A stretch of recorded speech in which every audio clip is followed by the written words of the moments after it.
Let's build an aquaponics system. Okay, so all of these components came from the old system. It is the same system, it just came from the old house after we moved.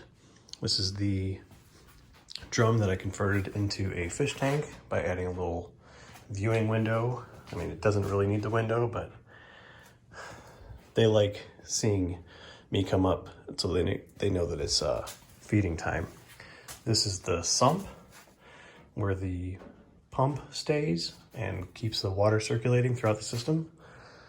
Again, another 55-gallon drum. And then this is the reservoir, basically the storage water. It's the makeup water, as water either leaks or evaporates. It's usually evaporation. I'm not going to be putting the grow towers above the buckets this time around, so there should be very little dripping or leaking going on. They didn't make that much of a mess, but for an outdoor system, I really wasn't concerned.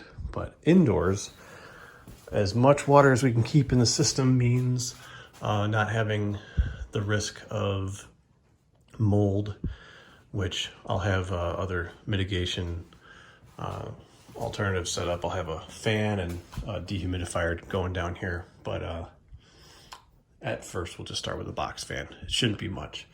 Like I said, most of the water is actually going to be in the system. I won't have anything passing through the air.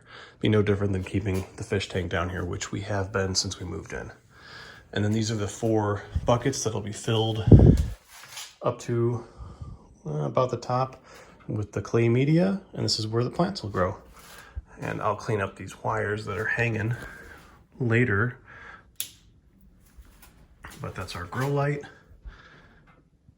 And what we'll have here, this little makeshift shelf that I just zipped together, we'll have the drain pipes. This is the old drain pipes that I'll have to cut down because they don't need quite so much length. They're not crossing a whole greenhouse anymore. They're just going straight to that sump.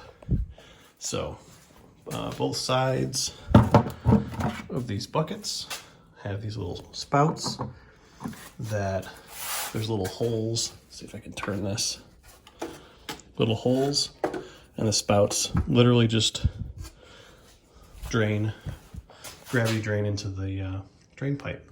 So the pipe will just come, it'll run along here, it'll tee up, and then they'll just go to this. Is our bucket filter.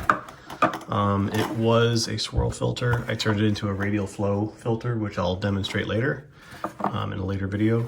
But basically, this little bit of flow coming out of the fish tank will pass up this vertical standpipe. Like I said, I'll put this together later and explain it. And the water comes out a little bit more cleaner, returning to the sump, and it'll actually share the drain pipe that runs along this 2x4. So same flow, same circulation design. And this is the overflow. This is basically so that if I ever want to do maintenance on the buckets, pull them out, clean them, I can cut off the flow to the buckets and send full flow of water to the fish tank, and it won't overwhelm the little bit that usually comes out through the filter. It'll just come and overflow to the sump. So we'll never have any overflow issues, and the fish will have no idea.